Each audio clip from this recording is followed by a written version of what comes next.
आज का जो टॉपिक है ज्योग्राफी से है। और ज्योग्राफी का बेसिक टॉपिक है। जो हम पढ़ते हैं पृथ्वी हमारा आवास, यानी कि जो जो हमारी पृथ्वी है वो हमारा घर है। आई होप आप लोगों को आवाज़ जा रही होगी सही से। आप कंफर्म कीजिएगा एक बार कमेंट में बोल के कि आवाज़ सही आ रही है।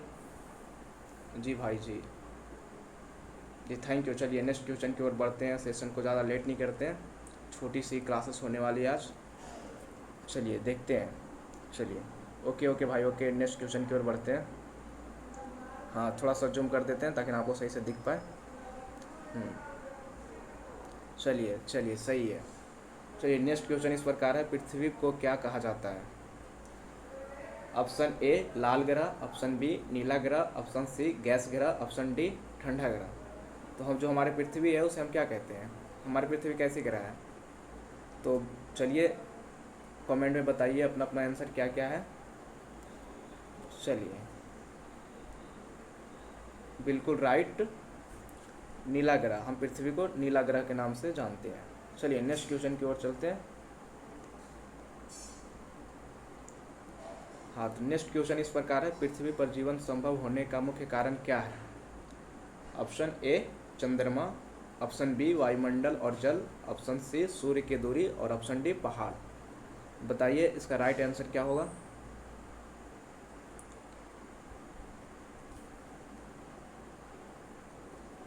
तो चलिए वो सोचने वाले समझने वाली बात है कि पृथ्वी पर जीवन संभव होने का मुख्य कारण क्या है।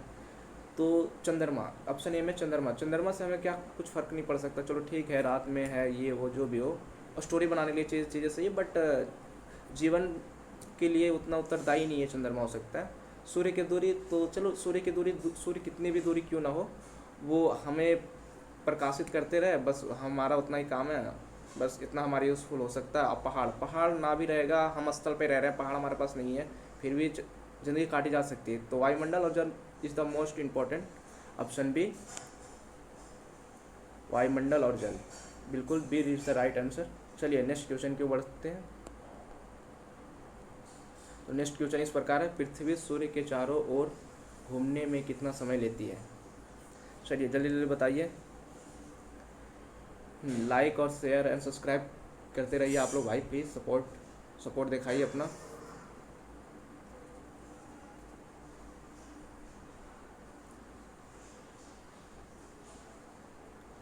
चलिए ये क्वेश्चन क्या कह रहा है हम आपको डिस्कस करते हैं अच्छे से। जो क्या बोल रहा है, पृथ्वी सूर्य के चारों ओर घूमने में कितना समय लेती है?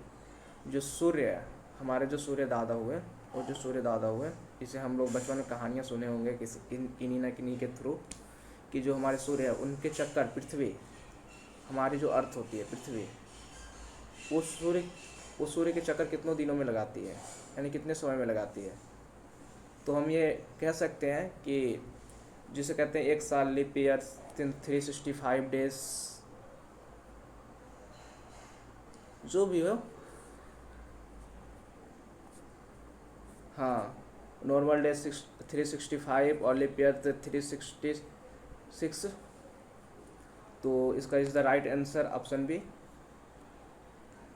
Option B is the right answer, 365 दिन। चलिए नेक्स्ट क्वेश्चन की ओर चलते हैं।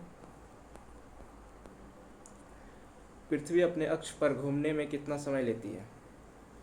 जो पृथ्वी है अपने अक्ष पर घूमने के लिए कितना समय लेती है? जो हमारी पृथ्वी है अपने अक्ष से यहाँ से अगर घूमना शुरू किए तो इतना पर आने में कितना समय लेती है? तो जिसे हम दिन और रात कहते हैं कि कितने घंटे का होता है एक दिन और एक रात, तो 24 घंटे। Option B is the right answer, बिल्कुल सही भाई, बिल्कुल सही। चलिए नेक्स्ट क्वेश्चन की ओर चलते हैं। सौरमंडल का केंद्र कौन है? चलिए ये क्वेश्चन आपके लिए, आप कमेंट में बताएं इसका राइट आंसर क्या होगा। ऑप्शन ए में चंद्रमा, ऑप्शन बी में सूर्य, ऑप्शन सी में मंगल, और ऑप्शन डी में पृथ्वी। हाँ जो भी ले लो, ए बी सी डी, ऊपर नीचे कुछ भी कर दो यार, ऑप्शन तो वही है। बताओ सौरमंडल का केंद्र कौन है? सौरमंडल का केंद्र सूर्य। कौन सा है? Option C is the right answer, सूर्य। चलिए नेक्स्ट क्वेश्चन की ओर चलते हैं। हाँ आप लोग सेशन को लाइक शेयर एंड सब्सक्राइब कीजिए, और अपने दोस्तों के साथ शेयर कीजिए। जी हाँ, पृथ्वी का एकमात्र उपग्रह कौन है? जो हमारी पृथ्वी है सबका एक उपग्रह होता है, तो हमारी पृथ्वी के उपग्रह कौन है? ऑप्शन ए मंगल, ऑप्शन बी शुक्र, ऑप्शन सी चंद्रमा, ऑप्शन डी सूर्य। चलिए भाई आप लोग कमेंट में बताइए उसका राइट आंसर क्या होगा। इसका राइट आंसर है पृथ्वी का एकमात्र उपग्रह कौन सा है? तो चंद्रमा। चंद्रमा इज द राइट आंसर। चलिए नेक्स्ट क्वेश्चन की ओर। पृथ्वी का आकार कैसा है, या फिर पृथ्वी का आकार कैसा होता है? चलिए ये क्वेश्चन आप लोग बताइए तो हमें। चलिए हम उस चीज़ को डिस्कस करते हैं। हाँ, क्वेश्चन क्या बोल रहा है हमें कि पृथ्वी का आकार कैसा होता है। जो हमारी पृथ्वी है, अर्थ जिसे कहते हैं, उसकी आकार कैसी है? तो ऑप्शन ए में चौकोर, चौकोर का चार कोण चार भुजाएं वाले। ऐसे तो नहीं है, ये तो हो नहीं सकता।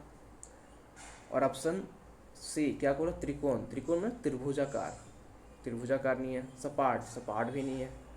तो ऑप्शन बी क्या कर रहा है? गोलाकार और जियोड, गोलाकार और जियोड। गोलाकार यानी कि गोल, और जियोड का मतलब भी गोल ही होता है, बट थोड़ी अंडाकार अवस्था में आप देख लो, ऐसे इस तरीके से अंडाकार अवस्था में।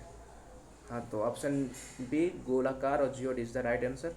इतने भाइयों का ऑप्शन बी है वो सही है, उनका आंसर सही है। उनकी तैयारी काफ़ी बेहतर है, बेसिक काफ़ी उनका कंप्लीटेड है।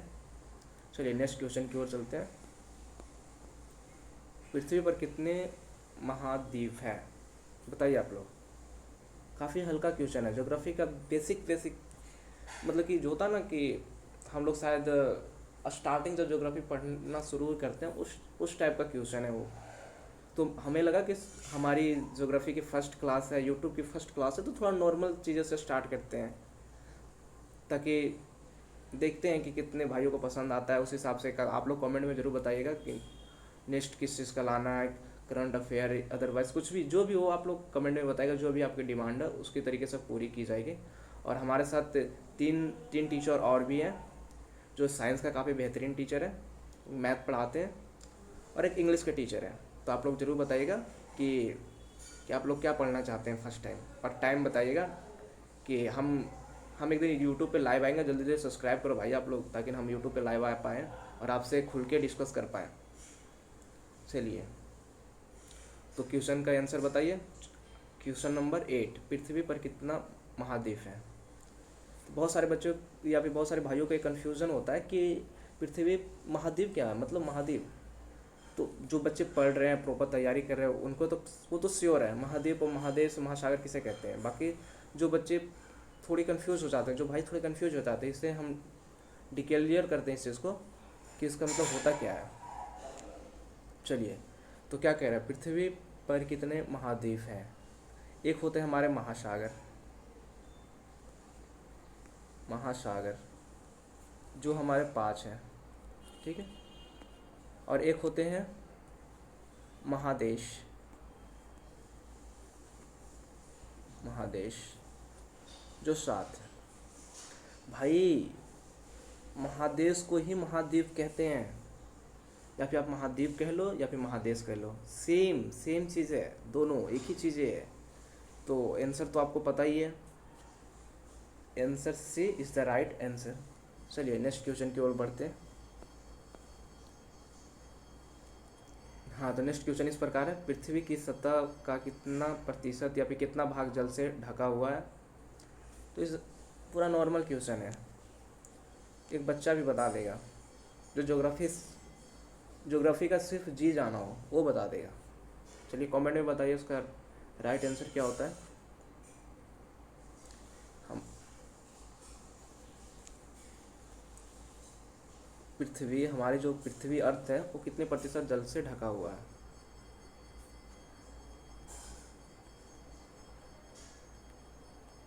तो बहुत सारे भाइयों का कमेंट आ रहा है 71%। जी हाँ, बिल्कुल राइट आंसर है आपका, option B is the right answer. चलिए नेक्स्ट क्वेश्चन की ओर चलते हैं। सौर मंडल में सबसे बड़ा ग्रह कौन है? बताइए आप लोग। सौरमंडल का सबसे बड़ा ग्रह कौन सा है?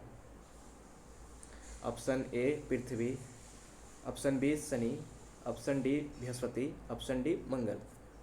बताइए आप लोग उसका राइट आंसर क्या है? बहुत सारे भाइयों का कमेंट आ रहा है ऑप्शन सी। बिल्कुल बिल्कुल भाई, बिल्कुल एब्सोल्युटली राइट। बिल्कुल बिल्कुल, Brihaspati is the right answer. हमारे सौर परिवार का सबसे मतलब कि सौरमंडल का सबसे बड़ा ग्रह बृहस्पति को कहते हैं। चलिए राइट आंसर। चलिए चलिए भाई नेक्स्ट क्वेश्चन की ओर चलते हैं।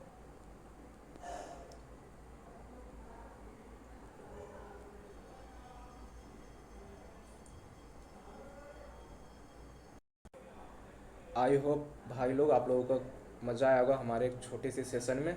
ये शुरुआत है, हमारे यूट्यूब की पहली क्लास है और एक छोटी सी शुरुआत हुई है ज्योग्राफी से। एक बेसिक एमसीक्यू है जो जो हमने बहुत पहले पढ़ रखे थे। हमारे भाइयों आप लोग यार, आप लोग बहुत पहले चीज़ों को ख़त्म कर रखे होंगे, बट एक छोटी सी शुरुआत है। सोचे कि चलो कुछ छोटी चीज़ें, नई चीज़ें, मेरे लिए नई चीज़ें, मैं यूट्यूब पे पहली बार आया हूँ, छोटी चीज़ें, मुझे लगा एक, एक छोटी सी चीज़ों से शुरू किया जाए। तो आप लोग बताइएगा कमेंट में आपको कैसा लगा, कैसी है। अगर कोई मिस्टेक हुई होगी या फिर कोई गलती हुई होगी तो first of all I am sorry भाई, मुझे छोटे भाई समझ के माफ़ करना इस बार। मतलब कि सपोर्ट चाहिए, स्टार्टिंग में थोड़ी चीज़ें ऊपर नीचे होती है भाई, आप मैनेज कर लेना, बट आपकी कोई दिक्कत नहीं होगी। नेक्स्ट सेशन में धीरे धीरे चीज़ें इम्प्रूव्ड होगी और एक सही सही लाइने में चीज़ें चलनी शुरू हो जाएगी। तो आप लोग कमेंट करके ज़रूर बताइएगा कि नेक्स्ट एमसीक्यू किस चैप्टर के ऊपर लाया जाए, कौन सा सब्जेक्ट पे लाया जाए, अब ज़रूर बताएं कमेंट में। और थैंक यू सो मच भाई। और हाँ, आपसे एक रिक्वेस्ट है कि स्मार्ट जी के जी एस क्लासेस को प्लीज़ लाइक शेयर एंड अपने दोस्तों के साथ शेयर करें। और प्लीज़ लाइक करना ना भूलें। लाइक से हमें ये होता है ना कि एक अंदर से एक मोटिवेशन मिलती है कि हाँ हमारे भाइयों को अच्छा लग रहा है, देख रहे हैं, पढ़ रहे हैं। तो बस भाई आपसे रिक्वेस्ट है, please like share and subscribe. Please एक सपोर्ट चाहिए एक छोटे भाई के लिए, प्लीज़ छोटे भाई समझ के एक सपोर्ट कर देना यार। चलिए नेक्स्ट सेशन में हम आपसे मिलते हैं। चलिए थैंक यू सो मच भाई, थैंक यू। Okay bye. चलिए जुड़ते हैं अगले सेशन में।